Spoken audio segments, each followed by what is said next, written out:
बिहार में शराबबंदी असफल है पूरे तरीके से। जो शराब माफिया है, जो जहरीला शराब बेचता है, उसको कम से कम फांसी का सजा हो, इससे कम में काम नहीं चलेगा। गिरिराज सिंह की यात्रा को लेकर भी सवाल किए जा रहे हैं। पप्पू यादव ने कहा कि लाश से गुजरना होगा यात्रा को।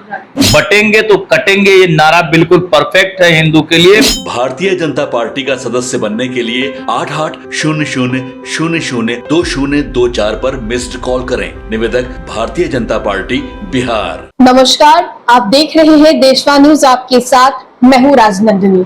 तेजस्वी यादव ने फिर से शराबबंदी के मुद्दे को लेकर नीतीश सरकार को घेरा है। साफ साफ कहा है कि नीतीश कुमार की जमीर मर गई है और भी कई तमाम मुद्दे हैं जिन पर सीधी बातचीत करेंगे बिहार सरकार के पीएचईडी मंत्री नीरज कुमार बब्लू जी से।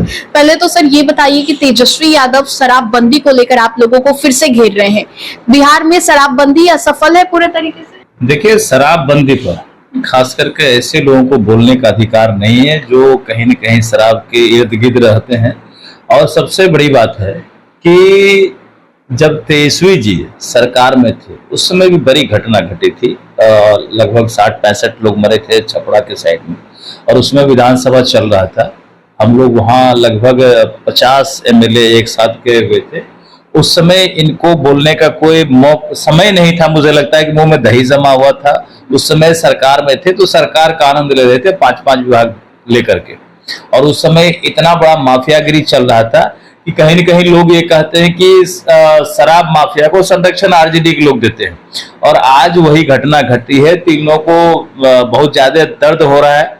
जो स्थिति है बिहार में, ये कहीं न कहीं ये स्पष्ट होता है कि सरकार को बदनाम करने की साजिश हो रही है।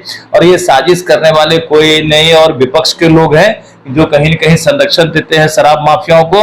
हम सीधे तौर पर कहना चाहते हैं, जो घटनाएं घटी है ये काफी दुखद और चिंताजनक है और ये बड़ी घटना है। और इस तरह के घटना में विशेष तौर पर माननीय मुख्यमंत्री जी जांच करा करके इसमें कठोर से कठोर कार्रवाई करे। और जो शराब माफिया है, जो जहरीला शराब बेचता है, उसको कम से कम फांसी का सजा हो, इससे कम में काम नहीं चलेगा। नहीं तो ये माफियागिरी सुधरेगा नहीं। ये माफिया लोग मानने वाले नहीं हैं और सरकार को बदनाम करने का साजिश भी है। जब फांसी होगा तभी समझ में आएगा इन लोगों को। वो तो कह रहे हैं कि सत्ता संरक्षण लोग हैं जो इन सभी चीजों को बढ़ावा दे रहे हैं, बचा रहे हैं। ये तक कह रहे हैं तेजस्वी यादव कि नीतीश कुमार की जमीर मर गई है। देखिए, गिरफ्तारी हो रही है। आज भी हम अखबार में देख रहे थे, गिरफ्तारी हुई है। और गिरफ्तारी से हर कुछ स्पष्ट हो जाएगा कि इनको कौन संरक्षण दे रहे हैं, कौन इसके संरक्षण करता है। सारा कुछ स्पष्ट हो जाएगा। मैं साफ तौर पर कहना चाहता हूं कि जब जांच होगा तो पता चल जाएगा कि विपक्ष के लोग इसके संरक्षण करता है। यही लोग कहीं न कहीं सरकार को बदनाम करने की कोशिश करते हैं। और अपराध और शराब, इस पर कम से कम आरजेडी को बोलने का कोई राइट नहीं है। ये लोग बिहार को बदनाम करके छोड़े। पहले भी बिहार को बदनाम किए। अब 90 के दशक में चले जाएंगे तो बिहार इतना बदनाम था हर चीज में कि किसकी सरकार थी? राजद की सरकार थी। क्या क्या होता था उसमें बताने की आवश्यकता नहीं है। एक ही चीज को हम लोग बार बार नहीं बोलना चाहते, लेकिन जहन से वो चीज निकलता नहीं है, वो सीन खत्म नहीं होता है। और पुनः ये लोग चाहते कि सत्ता में आए, फिर वही माहौल बिहार में लाए जो कभी संभव अब नहीं है। अभी गिरिराज सिंह की यात्रा को लेकर भी सवाल किए जा रहे हैं। पप्पू यादव ने कहा कि लाश से गुजरना होगा यात्रा को। देखिए, ये बरगुलापन है। गिरिराज सिंह जी काफी बेहतर काम कर रहे हैं, काफी शानदार काम कर रहे हैं।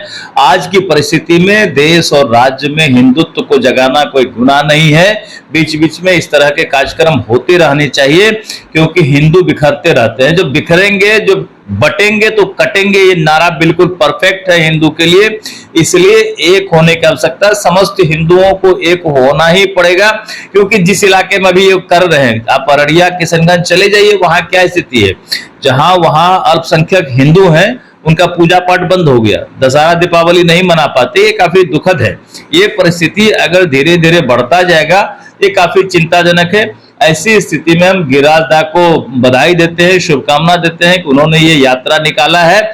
और हम उन्हें आमंत्रित भी करते हैं, वो हमारे क्षेत्र में, कोसी में, सहरसा में, सुपौल में यात्रा करें। मैं उनके साथ में रहूंगा। एक आखिरी सवाल होगा कि जो 4 सीटों पर उपचुनाव होने वाले हैं, उसको लेकर आप लोगों ने भी 2 सीटों पर बीजेपी की ओर से उम्मीदवार की घोषणा हो गई है। इधर प्रशांत किशोर ने भी उम्मीदवारों की घोषणा कर दी है। देखिए, प्रशांत किशोर जी पहली बार राजनीतिक क्षेत्र में आए हैं। ये मैनेजमेंट करते थे, ये अपना बिजनेस करते थे। अब इनको लगा कि बिजनेस के बाद हम राजनीति करें, तो अब बिजनेसमैन सफल बिजनेसमैन हो सकता है, कोई जरूरी नहीं कि वो राजनीति करता सफल हो सकता है। और जहां तक हमारे पार्टी के कैंडिडेट का, एनडीए कैंडिडेट का सवाल है, वो पूरी तरह मुस्तैदी से तैयार है और हर हाल में चारों का चारों सीट हम लोग जीतने वाले हैं। आपने सुना क्या कुछ बातें की हमने, चाहे बिहार में जिस तरीके से शराबबंदी का मुद्दा हो या फिर जो 4 सीटों पर उपचुनाव होने वाले हैं उसको लेकर।